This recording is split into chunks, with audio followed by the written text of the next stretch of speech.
Hey Ford owners, if you're seeing feature unavailable in your FordPass or Lincoln Way app, especially after buying a used or new Ford, you're not alone.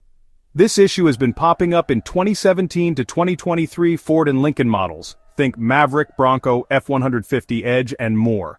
Here's what's going on. Ford sent out a service message, SSM 51838.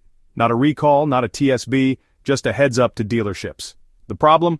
Your ride was set up as a fleet vehicle, so it uses a different telematics module.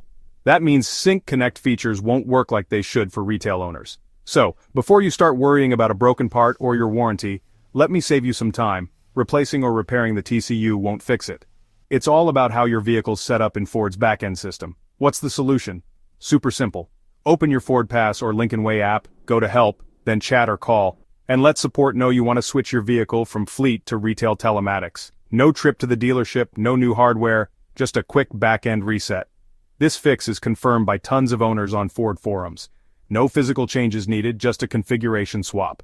If this helped you out, smash that like button, subscribe for more quick fixes, and drop your questions or experiences in the comments below. I love helping fellow Ford owners get the most out of their vehicles. Let's keep those apps running smooth.